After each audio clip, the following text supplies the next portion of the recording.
الحمد لله نحمده ونستعينه ونستغفره ونعوذ بالله من شرور أنفسنا ومن سيئات أعمالنا.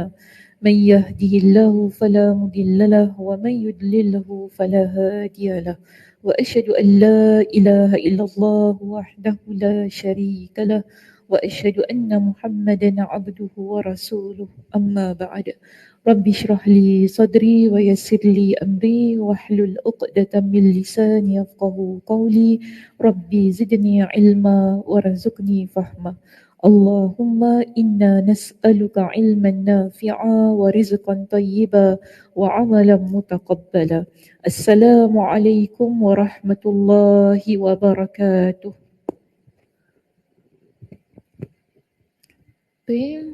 Apa khabar semua? Sihat hari ni? Alhamdulillah. Wih, Masya Allah, Tabarakallah. Terkejut kita, nasib baik tak pingsan. Masya Allah, Tabarakallah. Sihat Kak Som? Alhamdulillah. Berseri muka Kak Som. Lama tak nampak ya. Alhamdulillah sihat ya. Dah kembali sebagaimana biasa. Kalau saya cakap sikit boleh Kak Som? Ini contoh contoh. Kak Som ni sebenarnya dah lama tak datang sebab dia dalam iddah. Saya rasa ramai yang tahu kan. Tapi saya puji kekuatan. Sebab zaman sekarang ni tak mudah wanita yang nak menjalani iddah. Ramai orang tanya saya kenapa kena iddah tu kan. Kita kematian suami, kenapa kita mesti 4 bulan 10 hari? Tak boleh ke? Saya nak keluar jalan-jalan. Saya nak keluar jalan-jalan. Kan susah kan benda tu kan. Maksud nak kena pakai baju gelap lah apa. Tak boleh cantik-cantik, tak boleh tu, tak boleh ni. Semua tak boleh kan. Tapi ini kita panggil sebagai hukum lah kan.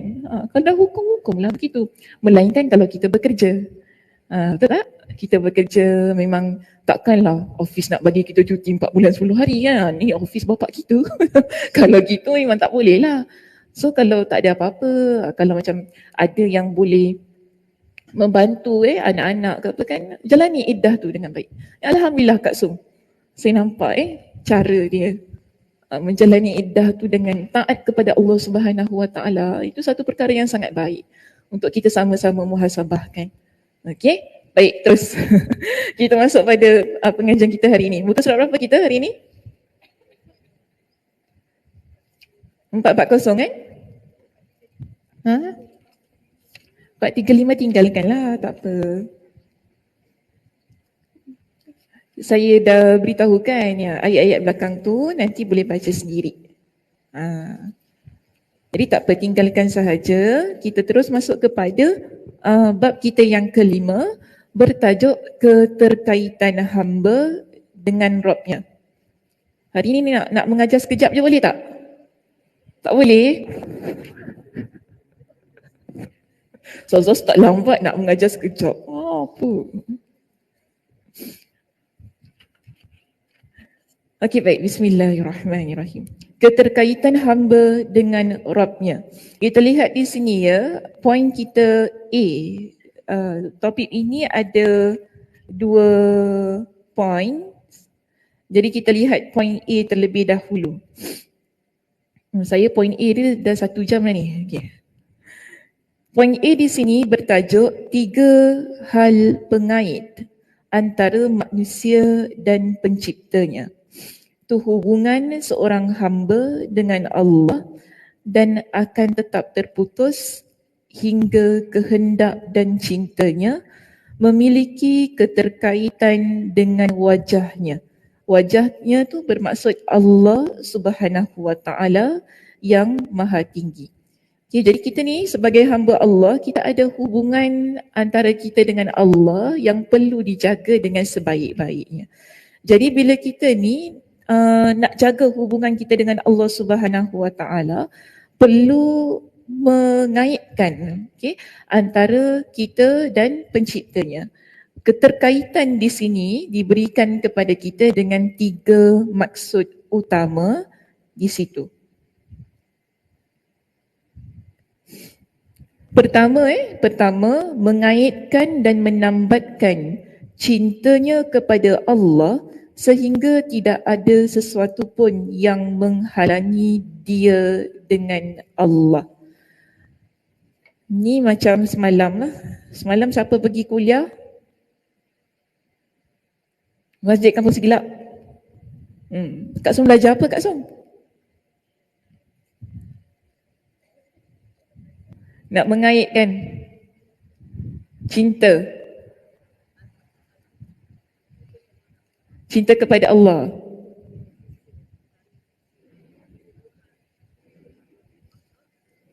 Menjauhkan diri dari perkara sia-sia.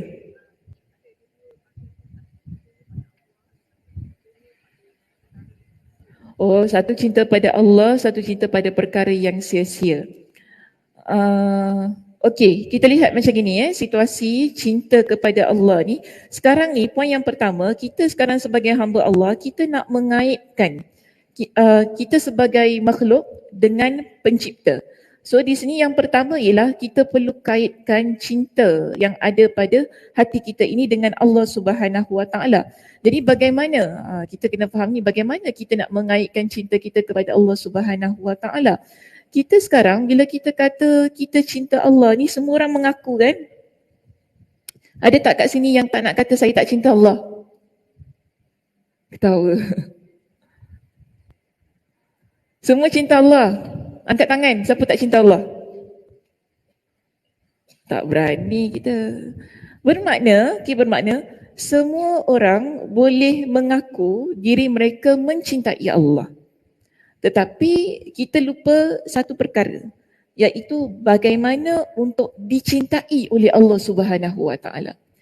Sekarang ini yang perlu kita usahakan ialah bagaimana kita dicintai oleh Allah Subhanahu Wa Taala, barulah kita akan dapat mencintai Allah Subhanahu Wa Taala. Maka ia melibatkan kepada usaha, kepada tenaga, kepada pengorbanan kita untuk kita ni jadi orang yang beramal soleh agar mendapat kecintaan itu. Maka di sini saya nak bawakan kepada kita dengan 3 situasi yang boleh menjadikan kita seorang muslimah yang mendapat kecintaan Allah Subhanahu Wa Taala. Pertama, kita lihat di sini, dalam buku tak adalah saya catatan nota saya. Pertama ialah nak mendapatkan kecintaan Allah Subhanahu Wa Taala itu, kita perlu mempelajari ilmu yang betul. Pertama, belajar ilmu yang betul. Kedua ialah kita perlu menjadi seseorang yang beramal soleh dengan amal yang betul. Jadi sebelum beramal, yang datang terlebih dahulu kebiasaannya ialah ilmu. Supaya amalan ia menjadi amalan yang benar. Beramal dengan amalan yang benar adalah perkara yang sangat penting supaya kecintaan kita kepada Allah Subhanahu Wa Taala ia adalah kecintaan yang benar-benar tulus. Ia bukan semata-mata tentang kita beramal, tetapi apa yang kita amalkan. Okay, so ada 2 di situ saya sebutkan terlebih dahulu.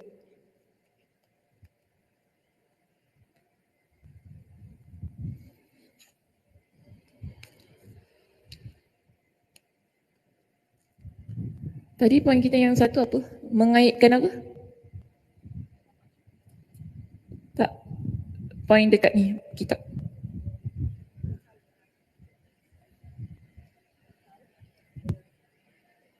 Sekejap ya. Mengaitkan cinta. Okay.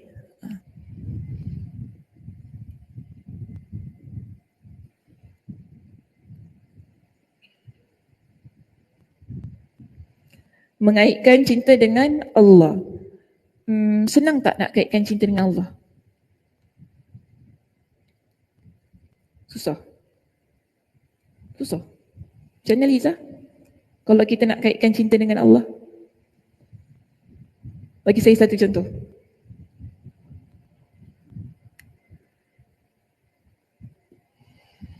Tak ada contoh?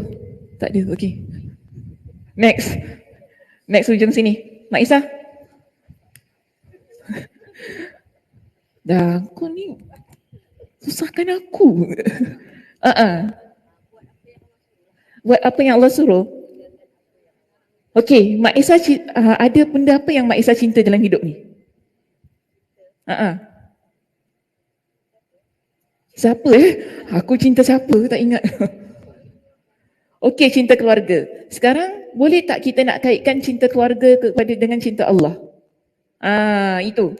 Kita nak kaitkan apa yang kita cinta sekarang mengaitkan cinta kepada Allah. Apa yang kita cinta kepada Allah. Bagaimana? Kita kata okey, saya sayang keluarga. Saya cinta keluarga. Bagaimana kita nak mengaitkan kecintaan itu dengan Allah Subhanahu Wa Taala?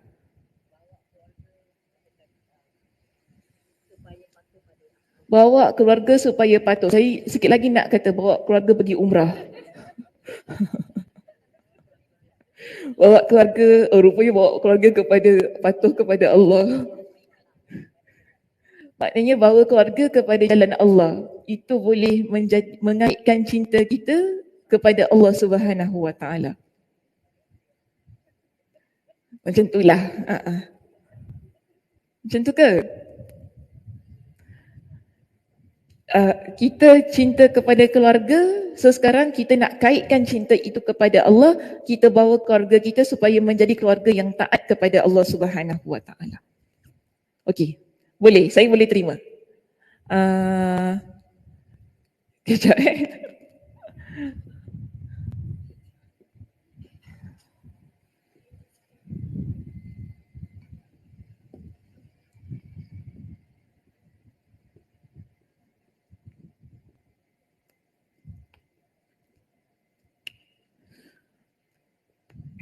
Saya ambil contoh Mak Isa tadi Mak Isa.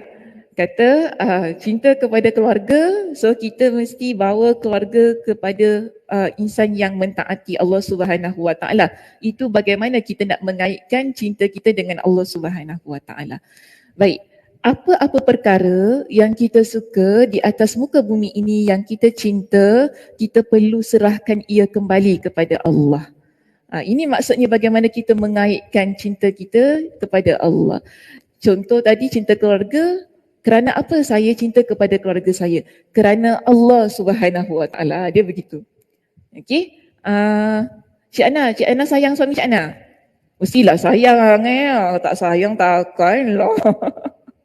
Mestilah sayang. Sazab ni pun soalan tak agak-agak tanya sayang suami ke tak. Suami aku dengar. Mestilah kita sayang suami kita kan? Sayang suami kerana apa? Kerana Allah Subhanahu Wa Taala. Jadi bagaimana keadaannya? Tadi betul apa yang Mak Isa kata. Kita bawa keluarga itu, apa yang kita sayang, dekat kepada Allah Subhanahu Wa Taala. Jadi bermakna setiap sesuatu yang kita sayang, yang kita suka, kita kaitkan ia kepada Allah Subhanahu Wa Taala. Bermakna ini milik Allah, ini semua adalah daripada Allah, nikmat kasih sayang daripada Allah. Kenapa saya dapat benda ini sehingga saya suka kepada benda tersebut? Ia semua adalah daripada Allah Subhanahu Wa Taala.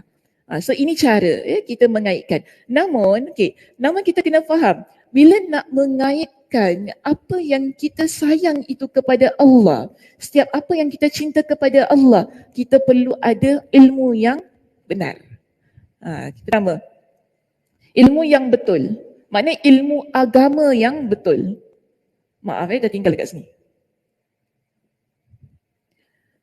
Bila kita ada ilmu agama yang betul, ilmu agama yang benar, inilah yang akan menjadikan kita hamba yang beramal soleh dengan benar. Sehingga bila kita nak bawa insan yang kita sayang bersama-sama menjadi hamba Allah yang taat, kita akan bawa ia dengan cara yang betul. Ini penting kenapa mesti ada ilmu yang benar, amalan yang benar. Kalau tidak, kalau kita ni ada ilmu yang salah, kita akan bawa keluarga kita kepada jalan yang salah. Dengan apa? Dengan niat kerana sayang. Kan? Kenapa buat ini sayang? Tapi sayang itu kalau dia tidak didasari kerana Allah Subhanahu Wa Taala, ia akan buat kita melakukan perbuatan-perbuatan yang salah kerana cinta. Jadi kalau cinta itu tidak dikaitkan kepada Allah, kita akan buat apa sahaja tanpa mengira halal dan haram. Kan contoh, mungkin anak kita dia buat salah tapi kita pejamkan mata saja. Kerana apa? Kerana cinta. Tapi kalau kita mengaitkan cinta kita kepada anak itu, kepada Allah, ia akan buat kita fikir, saya kalau sayang anak saya akan tegur anak saya. Dia begitu. Tapi kalau tidak, tidaklah. Kenapa tak tegur anaknya pasal, tak apalah sayang, nanti kan dia lari, nanti dia tu, nanti. Ini masalahnya. Sebab itu, sayang kalau ia dikaitkan kepada Allah, kita akan meletakkan sayang dan cinta itu pada tempat yang betul, akhirnya kita akan bertindak dengan tindakan yang betul. Sebab itu dalam surah Ali Imran, kita lihat di sini.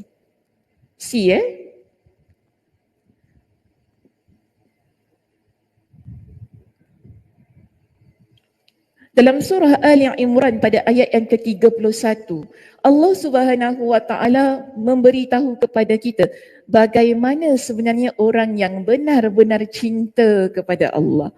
Allah kata begini, "Qul in kuntum tuhibbunallah." Katakanlah, jika sekiranya kalian benar cinta kepada Allah, fattabi'uni. Hendaklah kalian ikuti aku, yuhibbukumullah. Allah akan cinta kepada kalian, wa yaghfir lakum, dan Allah akan mengampuni dosa-dosa kalian. Okey, sekarang ini adalah ayat yang Allah Subhanahu wa taala perintahkan kepada Nabi sallallahu alaihi wasallam untuk beritahu kepada umat baginda sallallahu alaihi wasallam. In kuntum tuhibbunallah.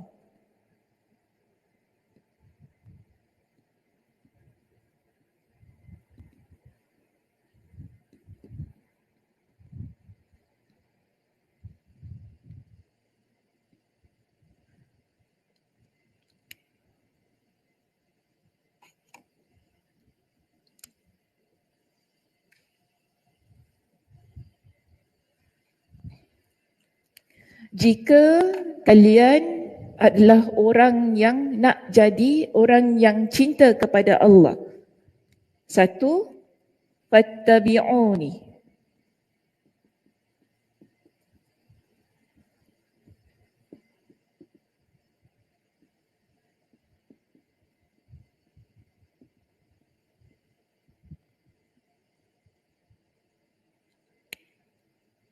Ikut siapa?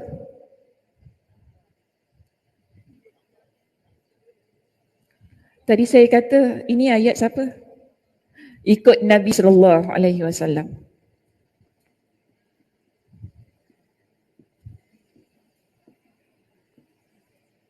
Bermakna amalan yang kita buat, ibadah yang kita buat, semuanya ikut apa yang diajarkan oleh Nabi sallallahu alaihi wasallam. Bermakna juga bila kita nak jadi insan yang mendapatkan kecintaan Allah sehingga kita jadi orang yang mencintai Allah, antara perkara yang perlu kita buat ialah ikut sunnah Nabi sallallahu alaihi wasallam. Ikut ajaran Nabi sallallahu alaihi wasallam. Barulah kita akan dapat yuhibbukumullah, Nabi Allah kata, okey. Allah akan cinta kepada kalian.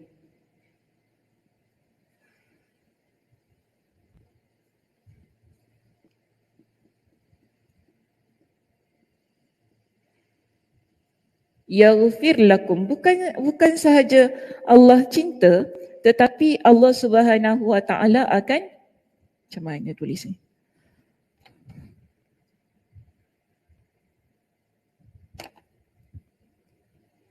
Allah Subhanahu wa taala akan ampunkan dosa-dosa kita sebagai seorang hamba.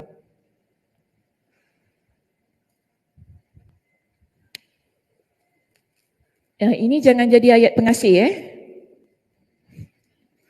Saya ingat dulu masa saya belajar kecil-kecil lah. Ada orang ni ajar saya, kalau nak orang suka pada kita baca ayat ni. Tapi ni bukan betul ni bedek. Ni benda apa tak tahu, saya pun masa tu kecil lagi, umur saya 17 tahun. Dia ajar dia kata apa, saya tak tahulah, mungkin ada acik-acik pernah dengar ke apa orang mengajar begitu kan. Kamu baca ayat ni kan, in kuntum tuhibbunallah, fattabi'uni tu tiup 3 kali dekat orang tu. Fattabi'uni, fattabi'uni. Kau kenapa? kau kenapa ya Allah? Nak cakap ajaran sesat, sesat tak? Tak sesat? Amalan dia salah. Nampak tak? Sebab tu ilmu yang benar sangat penting. Okey? Kita belajar, kita cari guru yang betul, ilmu yang betul supaya kita akan beramal dengan amalan yang betul. Jadi bila datang apa-apa amalan yang macam yang macam pelik-pelik ni kan, kita dapat fikirlah walaupun kita kata tak salah apa ni ayat Quran. Tu kan. Selalu kita gitu kan, tak salah apa ni ayat Quran, ni kan doa-doa. Tapi tak boleh. Sebab apa? Ia bukan ajaran Nabi SAW. Janganlah buat gitu kan. Nak suami sayang, fattabi'uni. Kau dah kenapa? Tu tiup-tiup kat kepala dia masa dia tidur. What? Asyik baik dia cakap dengan Ustazah Sakinah kalau dia cakap dengan orang lain kan. Jadi amalan, Ustazah Sakinah pun mengajar, jemaah-jemaah sekalian, kalau nak suami anda sayang kepada anda, bacalah ayat pengasih ini. Tiup dekat suami ketika suami tidur. 3 kali. Fattabi'uni. Fu. Jangan ikut, itu gurau saja. Main-main je. Okey? Dia tiba-tiba pula dia pergi ambil part tu saja, pergi cut video saya kan. Dia pergi sebarkan pula. Tak, itu saya tak ajar. Saya mengajar tentang kesalahan amalan yang dibuat untuk ayat ini. Okey? So ayat itu tidak valid untuk dibuat sebagai ayat pengasih. Ini adalah ayat yang mana Nabi SAW beritahu kepada kita. Kita nak jadi seorang muslimah yang mendapat kecintaan Allah. Ataupun kita ni nak buktikan. Selalu tadi saya katakan kita sebagai hamba Allah ni kita senang kata, oh saya cinta Allah, saya cinta Allah, saya cinta Allah. Tapi cinta Allah tu bagaimana? Maka di sini Allah beritahu kepada kita. Kalau betul kalian cinta kepada Allah, apa yang perlu kalian buat? Fattabi'uni. Ikut kepada Rasulullah SAW. Ikut ajaran Nabi SAW. Barulah yuhibbukumullah wa yaghfir lakum. Allah Subhanahu wa taala akan cinta kepada kamu dan Allah Subhanahu wa taala akan mengampunkan dosa-dosa kamu. Okey, baik. Seterusnya. Sebab tu kita ni nak beramal ni bukan mudah. Kan? Lagi pada zaman kita hari ini, nak beramal mengikut kepada yang betul-betul diajarkan oleh Rasulullah, yang betul-betul yang ada dalam agama kita ini, dia bukan perkara yang mudah. Sebab tu Nabi SAW pernah ingatkan kepada kita. Nabi kata apa? Ya'ti, akan datang satu zaman, as-sabir. As-sabir maknanya orang yang sabar. Okay? As-sabiru fihim ala dini. Orang yang sabar di atas jalan agamanya, kalqabid, seperti orang yang menggenggam. Genggam apa? Bara api. Cuba letak bara api kat tangan, boleh genggam? Tak boleh. Takut tak? Takut. Tak nak tak nak genggam. Kalau saya bagi pun tak nak. Betul? Saya ustazah tau, kena dengar cakap saya. Ustazah pun bagus. Saya suka macam ni. Saya suka macam ni. Ustazah pun pergi jalan dia. Ustazah kalau dah merepek. Saya suka, betul. Maknanya kita boleh fikir. Kan kadang-kadang kita mentang-mentang ustaz, mentang ustazah, dia suruh buat apa pun kita buat. Itu masalah juga. Kita jangan jadi orang yang membuta tuli mengikut kan seseorang yang kita rasa dia ada status, dia ada pangkat, yang dihormati ramai. Tapi kalau perkara itu tak betul, dia tak betul lah. Kalau saya suruh pegang bara api tu jangan pegang lah, memang betul. Kan macam tadi kata, ustazah pun takkan nak dengar cakap dia. Betul. Bermakna kita fikir. Setiap apa yang kita nak buat, adakah itu betul ataupun salah. Tetapi Nabi SAW ingatkan kepada kita, akan datang satu zaman yang mana orang yang dia nak beramal dengan amalan yang betul, dengan amalan yang benar-benar sunnah, amalan yang betul-betul diajar oleh Nabi SAW, bila dia nak beramal tu seolah-olah dia seperti orang yang menggenggam bara api. Maknanya Nabi nak kata ia sangat menyakitkan. Orang cakap ni kan, dia sekarang ni bagi saya, orang tak menghalang kita macam orang tarik tau. Torik, jangan buat orang pukul-pukul, tak tahu. Tetapi halangan kita sekarang ialah percakapan orang ramai. Itu yang menyakitkan. Itu yang menyakitkan, yang buat kita rasa susah untuk kita berada di atas jalan kebenaran. Kita buat baik sikit, orang cakap. Oh, Kak Som, Kak Som idam 4 bulan orang cakap, buat apa nak idam? Orang cakap, kita tak apa, sabar. Itu maknanya, kita seolah-olah menggenggam bara api. Ia sakit, ia bukan perkara yang mudah. Kita nak buat perkara itu. Tapi, kalau kita mampu menahan kesakitan dan kesabaran itu, dia seperti orang yang menggenggam bara api. Sangat dahsyat dan pahalanya besar. Kerana Nabi kata apa? Dia seperti orang yang as-sabir. As-sabir bermakna orang yang sangat-sangat sabar. Ketika dia nak menjalankan agamanya. Jadi orang yang cinta kepada Allah ni, kita balik kepada topik kita, poin kita yang pertama di sini. Kita kaitkan kecintaan kita kepada Allah Subhanahu Wa Taala itu. Ia bukan perkara yang mudah.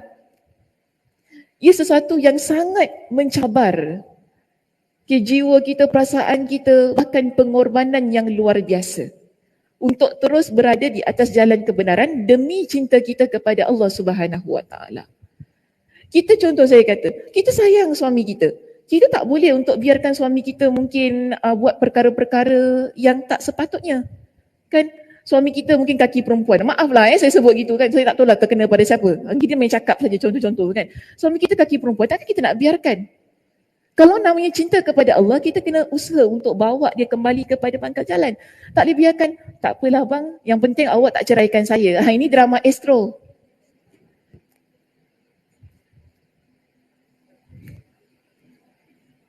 Okay. Ini drama-drama TV3 pukul 7. So, kita tak boleh begitu. Bermakna kita, apa tindakan kita? Sayang suami kerana Allah, apa tindakan yang kita nak buat untuk berhadapan dengan situasi itu? Adakah kita nak biarkan tak apalah, yang penting aku dia tak ceraikan apa, yang penting duit tu semua cukup. Yang penting duit semua cukup, bagi nafkah setiap bulan dah sudahlah. Itu dia nak keluar dengan siapa, dia nak merendak dia nak keluar dengan siapa, dia nak buah dengan siapa, itu masalah dia lah. Saya tak nak masuk campur. Ini bukan cinta kerana Allah. Cinta kerana Allah itu ialah kita akan sentiasa ke hadapan untuk bawa suami kita, pasangan kita sama-sama berada di atas jalan kebenaran. Jalan Allah. Kita tegur dan sebagainya, kita usahakan supaya dia sedar kesilapan dia. Habis Ustazah, kalau dia dah marah-marah kan nak buat apa nanti saya pula teruk. Kita pula teruk kena kan. Susah. Sebab tu tadi Nabi kata apa? Ia seperti orang yang menggenggam bara api. Ia sangat menyakitkan. Ia sangat menguji.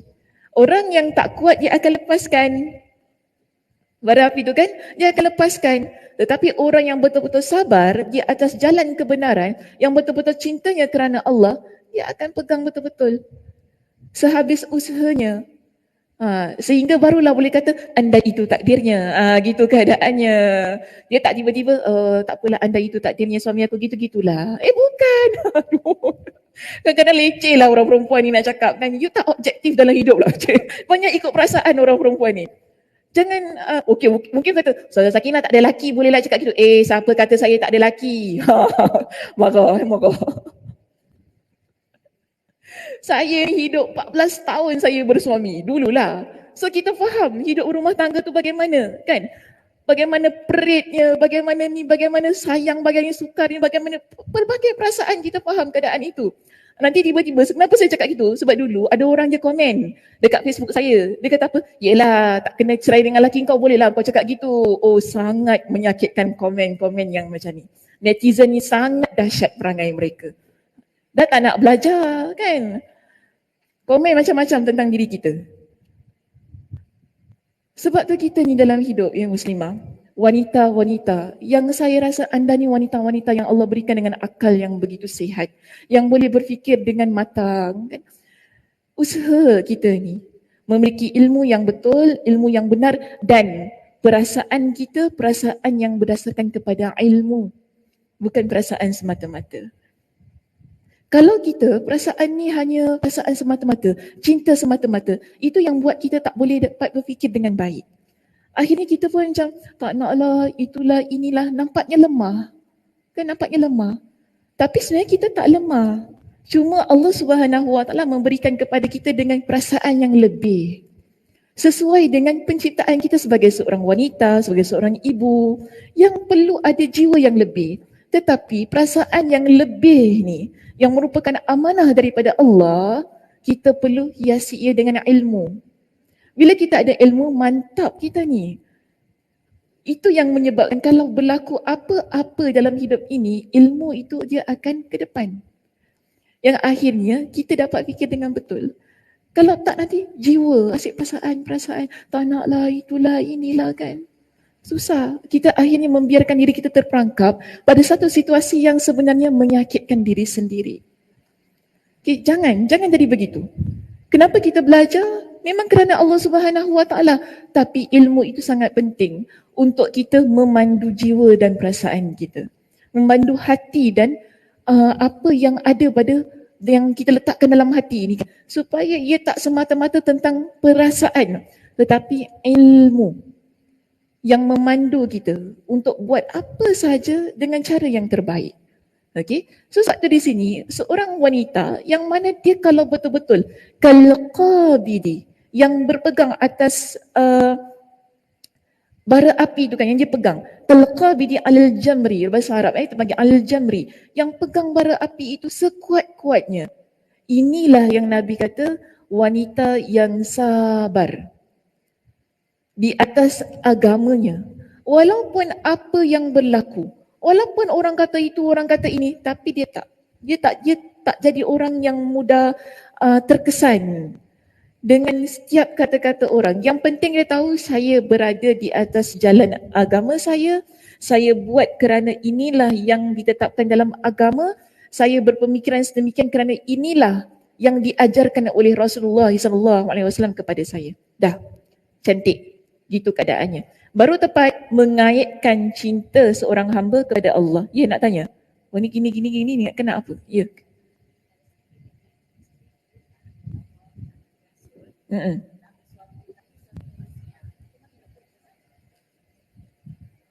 Belakang tabir saya cakap. Sebab ni umum sangat. Nanti saya minta maaf Jana sebab dia tak boleh jawab. Ada perkara yang saya tak boleh, sebab dia ada sensitiviti yang perlu dijaga. Nanti kita cakap belakang tabir. Okey, baik, seterusnya di sini kita lihat poin kita yang kedua. Okey, poin yang kedua mengaitkan pengetahuannya dengan asma, sifat dan perbuatan Allah Subhanahu Wa Taala, sehingga kefahaman yang menafikan semua itu tidak dapat menghapus cahaya pengetahuannya, sebagaimana gelapnya kemusyrikan tidak dapat menghapus cahaya cintanya kepada Allah. Macam mana tu yang nombor 2? Faham tak? Ke belit-belit? Belit. Dia nak cakap apa Kak Song? Sifat-sifat Allah. Oh, nak cakap pasal sifat-sifat Allah itu je lagi? Oh, tengah baca. Oh, sekali baca tak boleh ya? Susah. Oh, bahasa dia susah. Okay. Mengaitkan pengetahuannya dengan asma, sifat dan perbuatan Allah Subhanahu Wa Taala, sehingga kefahaman yang menafikan semua itu tidak dapat menghapus cahaya pengetahuannya, sebagaimana gelapnya kemusyrikan tidak dapat menghapus cahaya cintanya kepada Allah. Macam mana? Macam ni okay. Kita ni ada ilmu, betul tak? Tadi saya dah katakan belajar belajar ilmu yang benar, beramal dengan cara yang benar dalam kehidupan kita. Jadi sekarang kita ni ada ilmu. Ilmu ini bila ianya nak dikaitkan dengan Allah Subhanahu Wa Taala, kita kaitkan ia dengan asma Allah, sifat-sifat Allah dan perbuatan Allah. Bermakna macam ni. Kita orang yang boleh berfikir dengan waras. Apa-apa yang terjadi pada diri kita, kita akan kaitkan ia kepada Allah Subhanahu Wa Taala. Kembalikan ia kepada Allah Subhanahu Wa Taala. Contoh, satu musibah yang berlaku dalam kehidupan kita. Sebagai seorang yang berilmu, kita faham ini adalah ujian dari Allah Subhanahu Wa Taala yang menjadikan kita mengembalikan diri kita kepada Allah Subhanahu Wa Taala. Kita kata itulah yang telah Allah Subhanahu Wa Taala tetapkan kerana dialah yang maha segala-galanya. Bermakna pengetahuan kita, kesedaran kita tentang isu tersebut, kita kembalikan ia kepada Allah Subhanahu Wa Taala. Okey, sekarang kita sakit. Bila kita sakit, kita nak pergi jumpa doktor. Tetapi pertama sekali kita kena ingat Allah lah yang maha penyembuh. Itu bermakna kita mengembalikan, kita kaitkan ia kepada Allah Subhanahu Wa Taala. Asy-Syafi. Allah maha penyembuh. Kita sekarang ada buat kesilapan. Kita buat perkara dosa. Sekarang bagaimana? Kita tahu kita perlu bertaubat kepada Allah Subhanahu Wa Taala. Kita nak kaitkan ia, kembalikan ia kepada Allah kerana Allah itu Al-Ghafur. Allah adalah yang Maha Pengampun. Ar-Rahim, Allah itu Maha Penyayang. Kita dapat banyak nikmat Allah dalam kehidupan kita. Allah Subhanahu Wa Taala naikkan kita pangkat, contohnya kan, kita dapat naik pangkat, kita dapat ilmu yang baik, kita dapat kesenangan dalam kehidupan. Semua itu adakah milik kita? Bukan. Kita kaitkan ia kepada Allah. Allah lah yang maha pemberi nikmat. Al-Mannan. Itu semua adalah asma Allah, sifat-sifat Allah yang kita kaitkan dengan kehidupan kita. Jadi kalau kita jadi seorang muslimah yang ada ilmu, tapi kita tak kaitkan ia pada Allah, kita dapat kekayaan, kita dapat kebahagiaan, kita ada segala-galanya, kita tak rasa semua itu adalah milik Allah kalau kita bukan orang yang nak mengaitkan ia kepada Allah. Kita akan rasa, yelah saya buat semua ni sebab saya usaha, gitu kan? Kenapa macam mana awak boleh kaya Yelah kan saya buat ni semua sebab saya usaha, tak tidur malam buat ni semua, engkau ada. Macam itu keadaannya. Orang yang ia mengaitkan kepada Allah sebelum apa-apa, Alhamdulillah. Nampak kan? Sebelum apa-apa kita, Alhamdulillah Allah yang berikan semuanya. Kita akan ucap tu sebelum kita beritahu kepada orang tentang usaha kita. Saya buat tu, saya buat ni. Tapi kalau orang yang tak mengaitkan ia pada Allah, dia terus-terus kata, yelah saya buat tu, saya buat ni. Tapi kalau orang yang mengaitkan pada Allah, Alhamdulillah. Allah yang memberikan kepada saya dengan rezeki, Allah yang berikan kepada saya dengan ilham, Allah beri saya dengan kekuatan, kita akan kait ia pada Allah Subhanahu Wa Taala. Orang yang beriman, apa-apa yang dia perolehi, sebab tu kita nampak beza. Dia akan sujud syukur terlebih dahulu.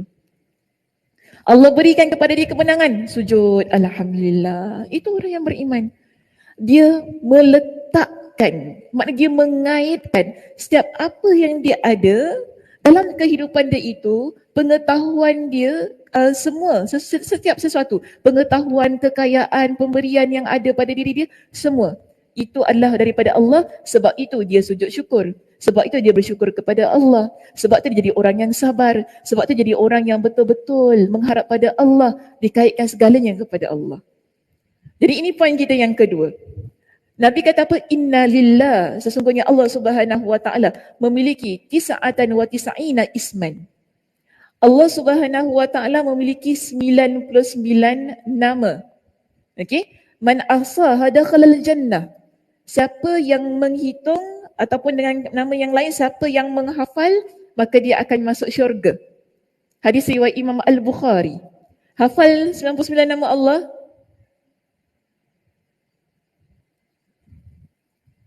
Kenapa senyum? Tidak ada jawapan. Jawapannya adalah senyum sepanjang masa. Hafal 99 nama Allah.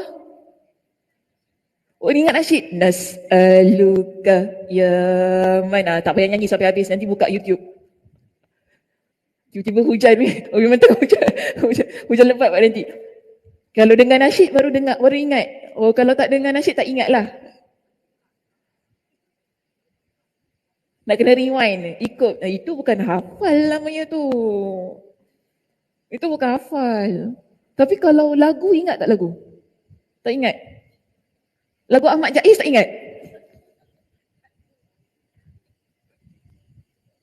Lagu Ahmad Jaiz tak ingat cik? Cik Ana tak ingat? Cik Ana dengar lagu apa? Rafi'ah buang. Samalah Mak Jais kan pernah duit dengan Rafi'ah buang, betul tak? Jangan Cik Adik lah saya. Betul kan lagu tu kan? Tak ingat Cik Ana lagu tu? Ingat kan? Kita Nabi kata 99 nama Allah itu. 99 je Cik Ana. Bukannya tak genap 100 pun. Siapa yang hafal, Nabi kata dia akan masuk syurga. Tapi nama Allah bukan 99 sahaja. Kan? Nama Allah tu ada banyak. Lebih daripada itu. Cuma yang ini Nabi sebut tentang 99 tu. Kalau dapat hafal, dapat diamalkan, Alhamdulillah baik. Dan para ulama hadis, mereka ketika mereka mensyarahkan maksud man ahsaha. Siapa yang menghafal, siapa yang menghitung tu bukan bermaksud dia sekadar kira 99. Oh kiralah daripada nama Allah yang pertama sampai 99 dah. Alhamdulillah masuk syurga. Dia bukan begitu. Tetapi ialah ataupun menghafal tadi kan. Hafal dah ingat masuk syurga. Tetapi ialah kita faham setiap satu daripada nama-nama Allah dan sifat-sifat Allah tersebut. Kita faham maknanya, kita hafal Ar-Rahman, Ar-Rahim, kita tahu Ar-Rahman itu apa, Ar-Rahim itu apa, Al-Ghafur kita tahu kan, semua. Yang menjadikan kita orang yang berdoa dengan nama-nama Allah. Sebab itu Allah Subhanahu Wa Taala berfirman dalam surah Al-A'raf ayat yang ke-180, Allah kata apa? Walillahil asmaul husna. Pada Allah itu adalah nama-nama yang baik, fada'uhu biha. Betul tak ayat yang saya sebutkan tadi? Sekejap saya main sebut je. Nak kena check balik. Betul tak surah Al-A'raf ayat 180?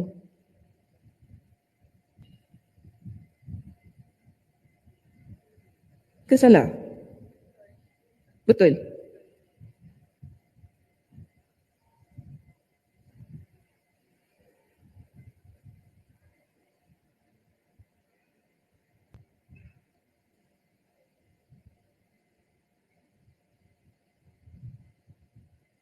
Betul-betul.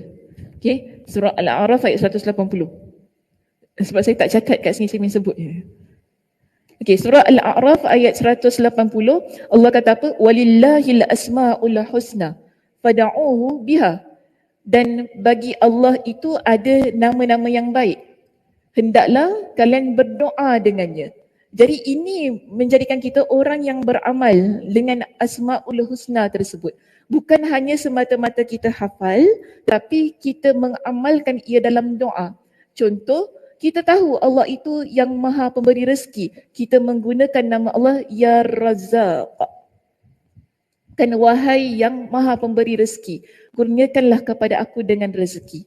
Kita doalah dalam doa kita, dalam sujud dan sebagainya, kita menggunakan nama-nama Allah. Dan Nabi SAW ada menyebutkan kepada kita dengan Ismullahil A'zam, nama-nama Allah yang agung. Ini dalam hadis-hadis baginda SAW yang digunakan oleh para sahabat untuk berdoa. Jadi Nabi SAW beritahu kepada kita, sebenarnya ada banyak cuma Nabi kata ada dua tempat yang kalian boleh dapatkan nama Allah Subhanahu Wa Taala yang agung. Nabi sebutkan di dalam hadis ini, hadis riwayat Imam At-Tirmizi, Nabi kata Ismullahil A'zam fi hatainil ayataini. Nama-nama Allah yang agung. Ini juga kita kata sifat-sifat Allah. Okay, perbuatan-perbuatan Allah. Semuanya terangkum di dalam ayat ini. Nabi sebut wa ilahukum ilahu wahid la ilaha illa huwar rahmanur rahim. Di mana ayat itu?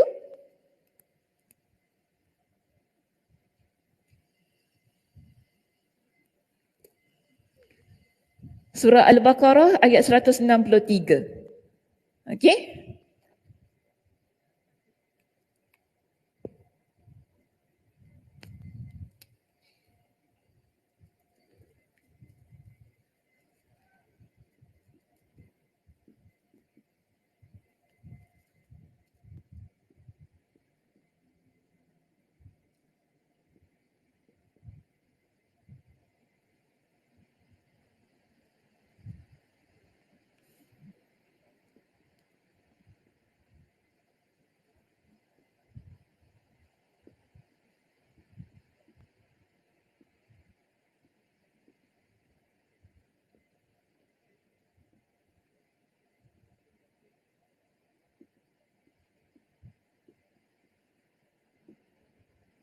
Tadi hadis pertama saya berikan tentang 99 nama Allah. Hadis riwayat Al-Bukhari.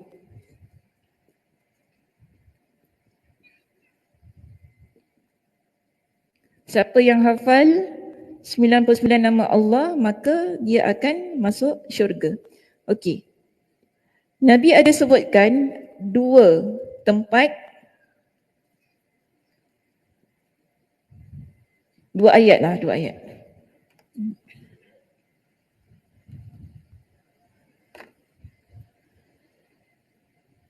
Dua ayat Al-Quran yang kita panggil ia sebagai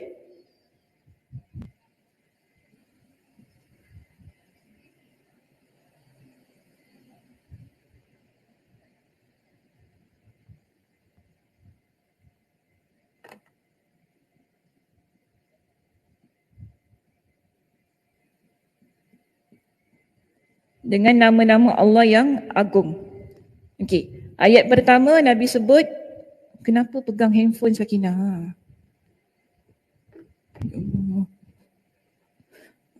Patutlah berat tangan aku. Satu. Okey. Surah Ali Imran tadi Saya sebut Ali Imran ke Baqarah? Al-Baqarah. Okey. Ayat berapa?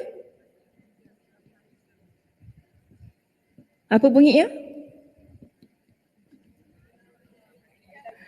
Wa ilahukum ilahu wahid la ilaha illa huwar rahmanur rahim. Okey, satu. Yang kedua Nabi sebut Allahu la ilaha illa huwal hayyul qayyum. Biasa baca dekat mana ayat tu? Ayatul Kursi. Okey.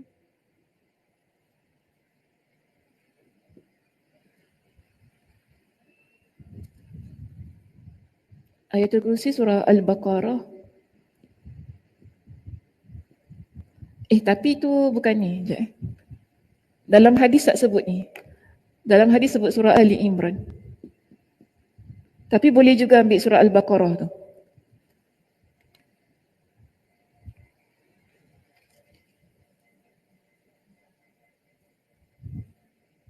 Ali Imran ayat berapa ni? Awal daripada surah Ali Imran, ayat 2 tak silap saya. Wa Fatihati Ali Imran. Nabi kata dan pembuka surah Ali Imran ayat yang kedua. Ali Imran dimulai dengan alif lam mim. Alif lam mim. Allahu la ilaha illa huwal hayyul qayyum. Baru masuk pada ayat lain. Tapi kalau tak ingat yang ini, boleh baca Ayatul Kursi. Ayatul Kursi itu dibuka dengan nama-nama Allah yang agung. Kenapa kita ada kata nama-nama Allah yang agung? Sebab kita lihat macam ini. Ingatkan tak nak tulis juga.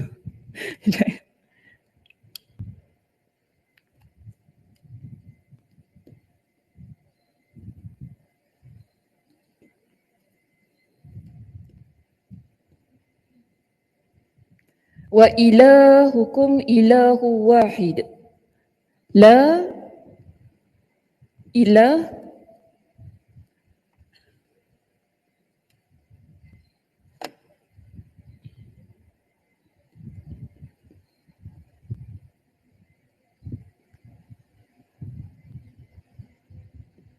betul tak saya tulis? Betul Tak boleh tertinggal Mana letaknya nama Allah di sini? Wa ilahukum dan Tuhan kalian adalah Tuhan yang satu. Kita beriman Allah itu Maha Esa kan? Tidak ada selain daripada Allah kan? Jadi ini dipanggil sebagai sifat Allah. Tuhan yang satu.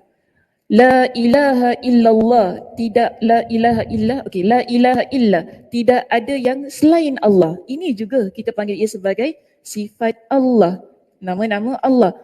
War-Rahman, Ar-Rahman, Ar-Rahim. Jadi kita ada 4 yang berkaitan dengan asma was sifat, nama dan sifat Allah yang dirangkumkan dalam satu ayat. Sebab tu Nabi kata apa? Ini adalah nama-nama Allah yang agung. Wa ilahukum ilahu wahid la ilaha illa huwar rahmanur rahim. Kalau yang Allahu la ilaha illa wal hayyul qayyum,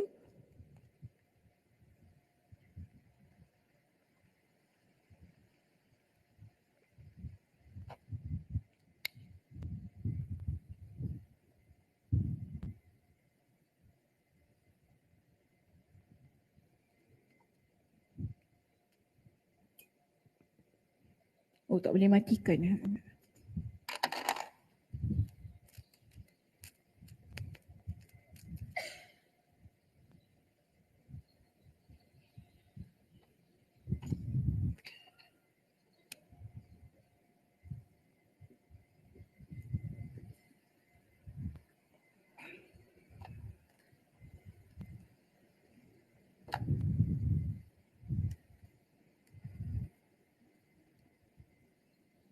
Betul tak ayat ni?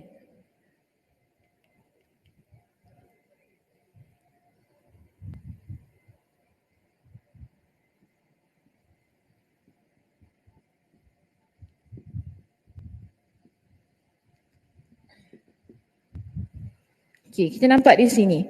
Kalau untuk ayat yang ini, Allahu la ilaha illa, tidak ada Tuhan melainkan Allah.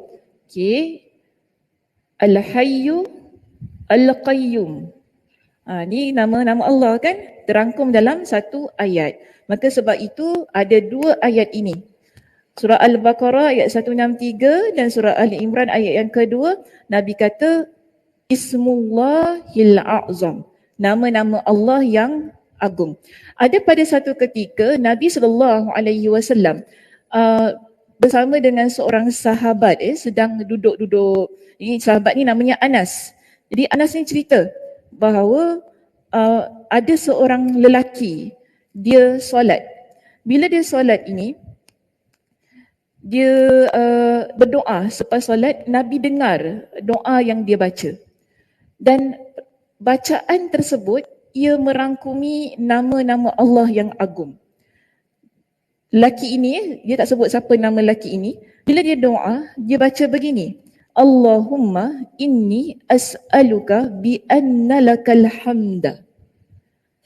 La ilaha illa anta al-mannan badi'us samawati wal ardi ya zal jalali wal ikram ya hayyu ya qayyum. Jadi Nabi SAW tanya kepada para sahabat, wahai para sahabat aku, adakah kalian tahu doa apakah yang sedang dibaca oleh lelaki itu? Dan para sahabat kata apa? Allah dan Rasulnya lebih mengetahui. Mereka tak tahulah kan, mungkin ada sesuatu yang ingin Nabi SAW sampaikan. Jadi Nabi kata apa? Wallazi nafsi biyadi. Demi Tuhan, okay? Demi Tuhan yang mana jiwa aku berada di tangannya. Laqad da'allaha bismihil azim. Sesungguhnya lelaki itu dia berdoa dengan nama-nama Allah yang agung. Idza du'iya bihi, yang mana jika seseorang yang berdoa dengannya ajaba, akan dijawab doanya. Wa idza su'ila bihi, dan bila seseorang yang dia minta kepada Allah dengan ayat ini ataupun dengan doa ini, Allah akan berikan apa yang dia minta, apa yang dia hajatkan. Jadi berdoa, ini yang kita nak masuk pada mengamalkan Asma'ul Husna itu tadi. Nama-nama Allah yang agung.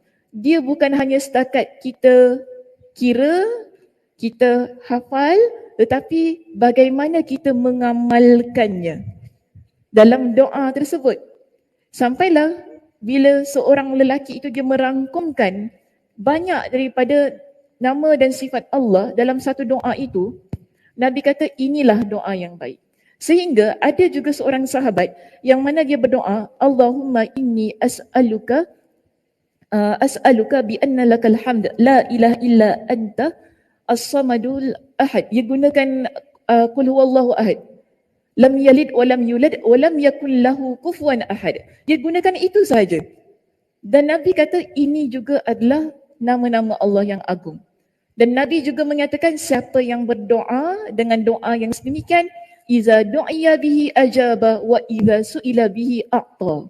sama juga Nabi memberikan dengan sabda yang sama dengan tadi yang pertama saya sebut tentang hadis seorang sahabat yang gunakan doa itu. Okey? Jadi doanya nak saling ke tak nak? Tak payah duduk lah, penat. Nak saling? Sekejap. Hari ni banyak tulis lah.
Okay, hadis riwayat Imam An-Nasa'i dengan sanad yang sahih.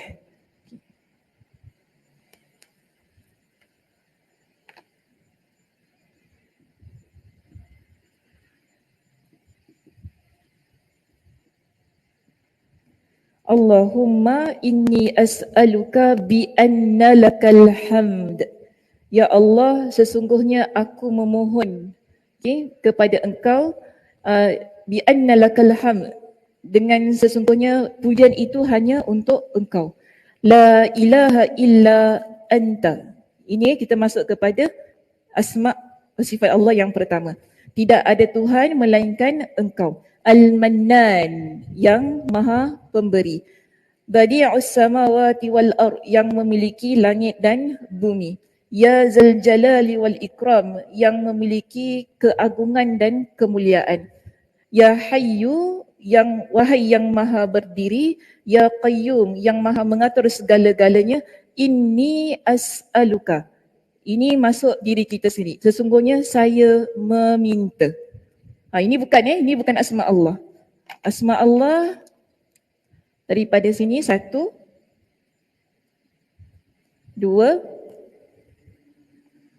3, 4,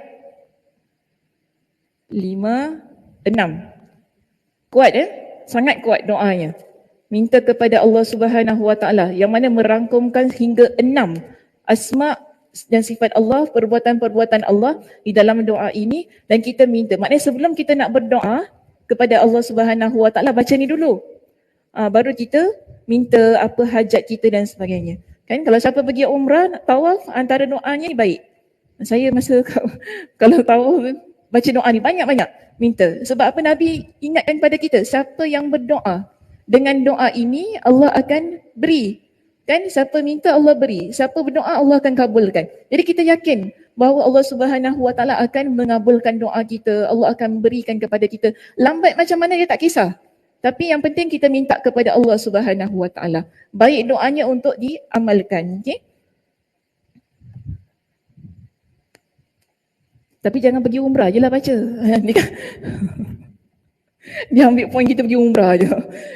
Oh, Sakinah pergi umrah je baca ni, aku nak baca masa umrah. Tak, sekarang pun boleh baca kan. Lepas solat, bila kita ada hajat apa-apa minta kepada Allah, masa solat malam, boleh baca. Bila-bila masa, lepas solat fardu 5 waktu kita, jadikan ia amalan. Mudah-mudahan Allah Subhanahu Wa Taala memberikan pengabulan doa yang mana menggunakan nama-nama Allah Subhanahu Wa Taala yang agung. Okey. Semua sedang menyalin? Ya, silakan. Sila.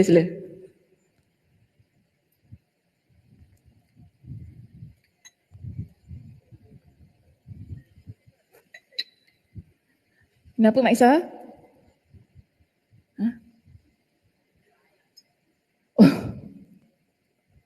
Dia tengok live, lepas tu dia print screen.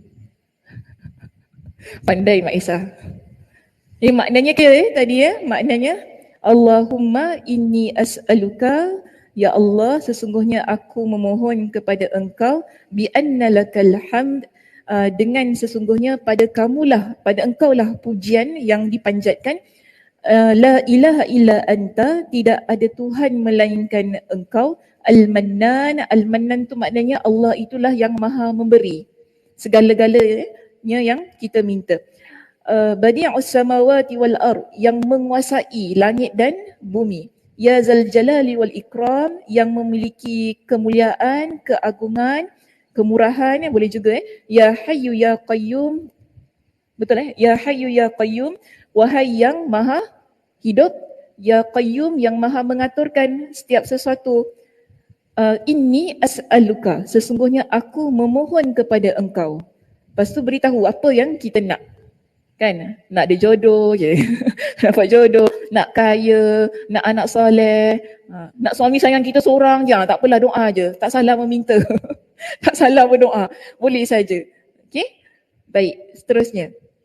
Yang ketiga di sini, saya nak selesaikannya teks kita. Yang ketiga, mengaitkan zikirnya dengan Allah sehingga tidak ada lagi kelalaian yang menghalangi dia dengan Allah.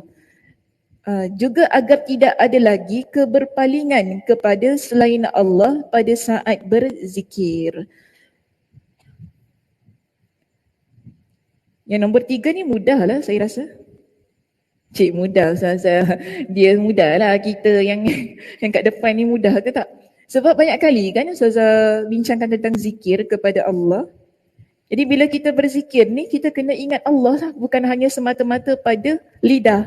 Namun hari itu kita ada bincangkan 2 cara berzikir kan. Ingat? Ingat tak Kak Nisa? Macam mana Kak Nisa? Dengan lisan, kemudian hati. Okey, lagi? Hati dulu, baru lisan. Lepas tu yang mana? Betul? Nombor 2 betul? Nombor 1 salah? Tak salah, boleh juga. Dua-dua lah, mana-mana. Okay, ada cara yang Imam Ibn Al-Qayyim Al-Jawziyah dalam kitabnya, buka surat berapa ya, ingat tak? Ustazah tak ingat. Tak apalah, nanti cari sendiri. Mana cari? Ada 2 cara yang Imam Ibn Al-Qayyim Al-Jawziyah sebutkan tentang zikir. Ada orang dia zikir, dia guna lidah. Okay? Tapi hati dia belum ada connection lagi. Itu kan, kalau ingat lagi lah, hatinya belum ada connection lagi. Dia zikir, barulah ada connection dengan jiwa dan hati dia. Tapi ada orang dia mulakan dengan hati dia terlebih dahulu. Dia zikir guna hati terlebih dahulu, barulah lidah ada connection pada waktu itu. Namun kedua-duanya boleh, tak ada masalah. Kita tak kata, oh kalau gitu tak ada hati tak payah zikir lah, bukan gitu.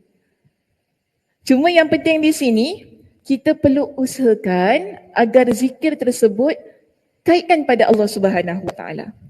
Dalam dua-dua keadaan itu, tak kira mana satu yang mula dulu. Sama ada lisan ataupun hati, ataupun hati baru lisan, kita dapati bahawa kedua-duanya mengaitkan ia pada Allah. Sebab tu okey. Yang tak okeynya, kita cuma hanya ucap dekat lidah kan, tapi dia tak ada nak kaitkan. Maknanya just sekadar sebutan sahaja. Itulah yang pada poin ketiga ini kata, kalau seseorang dia itu tak dapat nak kaitkan dengan Allah, dia akan jadi orang yang lalai. Sedangkan zikir yang dikaitkan kepada Allah tidak ada lagi kelalaian yang akan menghalang dia dengan Allah. Juga agar tidak ada lagi keberpalingan kepada selain Allah pada saat berzikir.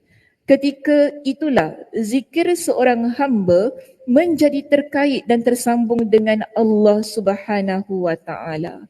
Ini yang Allah Subhanahu wa taala sebutkan dalam sebuah hadis qudsi. Dalam hadis qudsi ini Nabi sallallahu alaihi wasallam bersabda, Allah Subhanahu wa taala berfirman, Allah kata apa? Ana inda zanni abdi bi. Allah kata, aku ada dalam persangkaan hamba aku. Kalau hamba itu dia bersangka baik pada Allah, baiklah. Tapi kalau kita sangka yang tak baik pada Allah, itulah keadaannya. Sebab itu sangka baik kita pada Allah perlu dijaga setiap masa, setiap ketika. Okay, jangan sesekali meletakkan buruk sangka pada Allah Subhanahu wa taala. Kita dah pernah bincangkan ya, buruk sangka pada Allah hukumnya. Hukumnya apa? Biasa-biasa saja. Jangan. Hukumnya apa? Dosa. Kecil besar? Besar. Dosa besar. Okay. Dia macam mana nak kata ya? Kita seolah-olah kita kata gini, Allah tu ada kekurangan lah bila kita letakkan buruk sangka kita pada Allah. Allah Maha Pengampun, kita kata Allah tak ampunkan saya. Macam tu. Allah Maha mendengar doa kita, bila kita doa kita tak kabul, kita kata apa? Allah tak pernah dengar pun doa saya. Nampak? Itu buruk sangka ya pada Allah Subhanahu wa taala yang perlu kita jauhi. Okey, jaga lidah saat kita ni diuji oleh Allah Subhanahu wa taala agar tidak mengeluarkan kata-kata yang boleh menyebabkan kita buruk sangka pada Allah. Dan Allah Subhanahu wa taala berfirman dalam hadis itu, Allah kata apa? Wa ana ma'ahu hina yadhkuruni.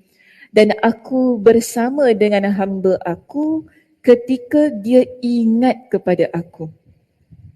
Jadi kalau kita tak ingat Allah, adakah Allah bersama dengan kita? Fahamnya begitulah ya. Dia sebaliknya. Sebab tu kalau kita nak Allah sentiasa bersama dengan kita, zikir kepada Allah tu jangan tinggal. Amal soleh jangan tinggal. Barulah bermakna di situ Allah Subhanahu wa taala akan bantu kita dalam banyak urusan kita. Dan Allah memberikan kepada kita dengan perumpamaan tentang kita mengingat Allah tu bagaimana. Di sini Allah kata dalam hadis ini, wa in dzakarani fi nafsihi dzakartuhu fi nafsi. Jika seseorang dia ingat aku, iaitu ingat Allah, fi nafsihi, dalam diri dia. Maknanya kita zikir, kita ingat pada diri kita sahaja. Kita macam tak, orang lain tak tahu pun situasinya. Maka Allah kata, sesungguhnya aku akan ingat dia pada diri aku. Samalah situasinya. Kalau hamba ini ingat aku pada diri dia, aku akan ingat dia pada diri aku. Dengan kata yang lain, dia ingat aku ingat dia. Senang.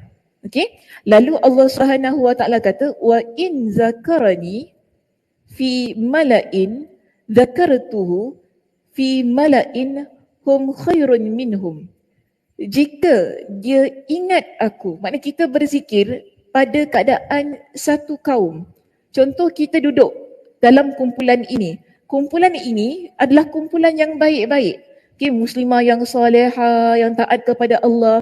Kita zikir kepada Allah saat sedang belajar ni, kita pun ucap subhanallah. Sedang belajar ni kan, subhanallah, alhamdulillah. Kita tasbih kepada Allah, Allahu Akbar. Kan? Kita ingat Allah dalam situasi kumpulan yang baik, Allah kata. Lalu Allah kata, aku akan ingat dia dalam kumpulan yang lebih baik daripada ini. Kebiasaannya yang disebutkan yang lebih baiklah di kalangan para malaikat. Sebab itu ada sebuah hadis yang menyebutkan orang yang dia ingat Allah, zikir itu dia akan melantun, maknanya dia akan menyebut nama orang yang membacanya berdekatan dengan arasy Allah. Jadi nama kita tu berdengung-dengung sebagaimana lebah yang berdengung. Sebab ada ramai orang yang berzikir kepada Allah. Jadi zikir itu dia menyebut-nyebut nama orang yang menyebutnya. So ini keutamaan zikir lah ya, yang baik untuk kita pegang. Sebab kita hendak Allah Subhanahu Wa Taala sentiasa bersama dengan kita di situ. Jadi Allah pun beritahu kepada kita dalam hadis ini, wa in taqarraba minni shibran taqarrabtu ilaihi dhira'an. Jika hamba itu dia dekat pada aku pada keadaan yang shibran. Okey, taqarrabtu ilaihi dhira'an. Shibran ni sejengkal. Maka sejengkal ni macam ni lah, daripada sini ke sini. Allah akan ingat kita lebih daripada itu situasinya. Ukurannya ialah sini sampai sini, zira'an, tangan kita ni. Kita ingat Allah, kita dekat pada Allah, situasinya dekat, kecil saja, sedikit saja. Tetapi Allah ingat kita dalam keadaan yang situasinya ataupun jaraknya sangat besar. Bukan kita nak kata jauh tapi kedekatan dan besarnya ukuran itu sehingga kita nampak kita ingat Allah sikit tapi Allah ingat kita banyak. Macam tu. Kalau orang itu ingat Allah dalam keadaan yang sini hingga sini, zira'an, Allah kata aku akan ingat dia ataupun aku akan dekat pada dia sini sampai sini panjangnya. So kita nampak di situ, kita kalau jadi seorang muslimah yang ingat Allah walaupun dengan ingatan yang sedikit, Allah akan ingat kita dalam keadaan yang sangat banyak. Dalam keadaan yang begitu besar keadaannya. Kita cinta Allah sikit, Allah akan cinta kita banyak. Dia adalah satu situasi yang Allah berikan kepada hamba-Nya yang sentiasa ingin ingat kepada Allah, yang sentiasa ingin dekat kepada Allah Subhanahu Wa Taala. Maka sebab itu di perenggan kita yang terakhir ini diingatkan kepada kita begini. Selain itu, amal perbuatannya juga terkait dengan perintah dan larangan Allah. Sehingga dia mengerjakan sesuatu ketaatan kerana merasa telah diperintahkan untuk melaksanakannya dan kerana mencintai ketaatan tersebut. Nya tu balik kepada ketaatannya dan meninggalkan segala larangan kerana merasa telah dilarang melakukannya dan kerana membenci larangan itu, kemungkaran dan maksiat tersebut. So kita faham sekarang macam ini. Hamba yang dia sangat cinta kepada Allah, yang dia sentiasa ingat kepada Allah Subhanahu Wa Taala, dia akan jadi hamba yang pertama melaksanakan segala perintah Allah. Kenapa dia melaksanakan hal itu? Disebutkan di sini kerana dia bukan semata-mata rasa itu perintah. Kita solat, kenapa kita solat? Saya tanya. Kewajipan. Kewajipan itu adalah perintah Allah. Sebab tu kita solat. Tapi adakah semata-mata kita solat sebab Allah suruh? Tidak, tapi kerana kita cinta kepada Allah. Sebab tu kita buat. Bayangkan kalau kita solat tanpa rasa kecintaan kepada Allah. Apa jadinya? Kita akan solat sembrono, tak kisahlah yang penting solat. Itu keadaannya. Kita kalau buat satu perkara yang kita tak suka, dia asal jadi kan? Pergi kuliah, tak minat lah ustazah tu, duduk je lah dengar. Cik. Saya bagi contoh. Sebab tu, ini yang semalam yang saya sebutkan dalam kuliah saya di Masjid Kampung Siglap. Kita nak buat apa-apa, hati tu penting kan? Hati tu mesti ada. Sebab tu kita solat bukan semata-mata kita menjalankan perintah Allah. Tetapi kerana kita cinta kepada Allah, cinta kepada amalan tersebut. Tapi kalau tak ada cinta, tak ada rasa, itu yang buat kita solat. Zuhur sekejap lagi tak apalah, yang penting ada wuduk, syarat sah solat. Kita tak kisah kita khusyuk ke tidak, betul ke tidak bacaan dalam solat kita. Kita tak kisah kita buat berapa rakaat. Yang penting aku solat apa? Nampak ya beza keadaannya.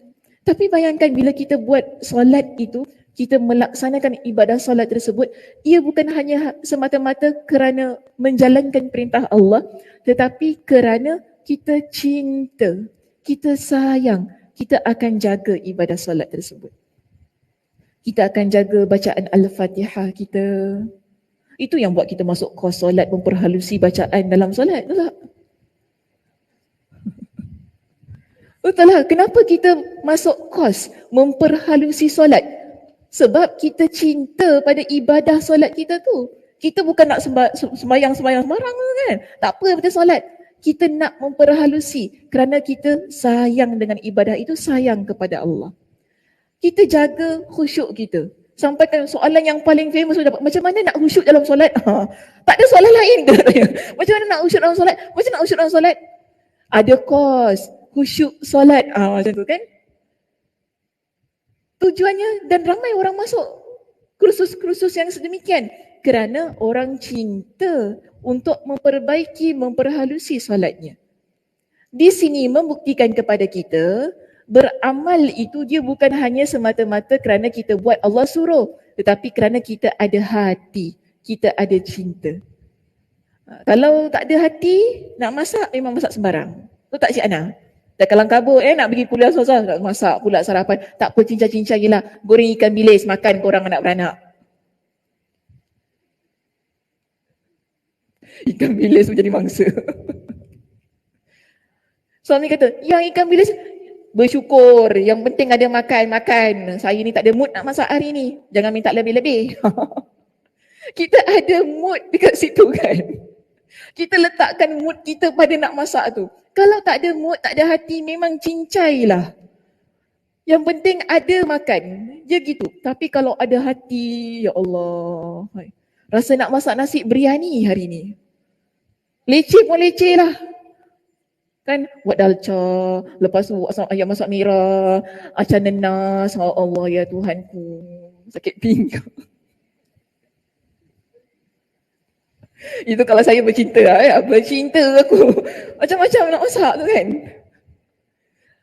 Itu ada hati. Kalau tak ada hati, nasi biryani, dengar nasi biryani punya nama pun Assalamualaikum, kirim salam sudah. Grab. Yelah maknanya kita tak buat. Kita order Grab. Mahal kakak Grab. Tak apalah. Itu maknanya penting bila buat sesuatu dengan hati. Kalau melakukan perbuatan yang kita kata bukan ibadah, ia memerlukan kepada hati ibadah lebih-lebih lagi. Supaya kita dapat jaga kecantikan ibadah tersebut. Sama juga dengan larangan Allah. Kita buat larangan Allah ni sebab Allah larang saja gitu-gitu ke? Tapi kerana kita benci pada larangan itu. Kita benci pada perbuatan tersebut, sebab tu kita tinggalkan.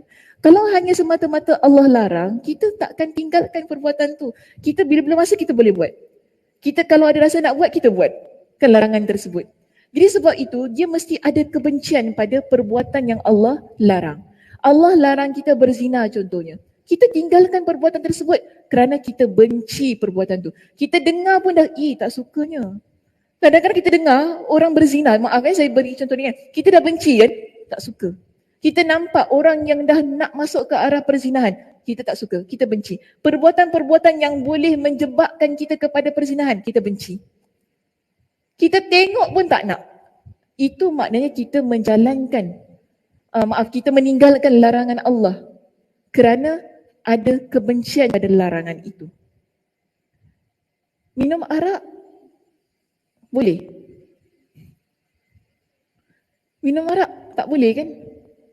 Saya kata, kita kalau pergi 7-Eleven, kita nampak buka peti sejuk, kita nampak ada arak tu kan. Orang yang betul-betul dia benci pada perbuatan tu, terus kita rasa macam, arak. Dia punya muka, expression dah lain macam, arak, tak suka. Gitu keadaannya. Kebiasa saja. Arak cantiknya betul arak tu.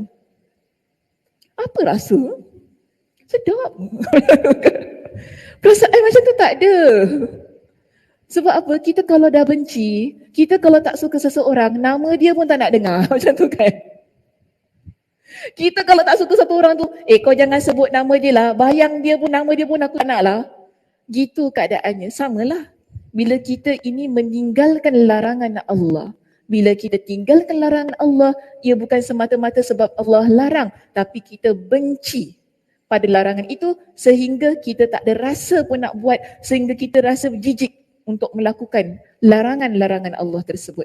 Okey, baik, itu saja yang boleh saya bincangkan pada pagi ini. Mudah-mudahan Allah Subhanahu Wa Taala memberikan kepada kita dengan kefahaman. Mudah-mudahan Allah Subhanahu Wa Taala memberikan kepada kita dengan kesihatan untuk terus-terusan menuntut ilmu Allah. Kejap, kita ada announcement. Announcement ni cuti. Saya nak tanya dulu. Kalau besok nak raya haji, hari ni kuliah, nak ke tak nak?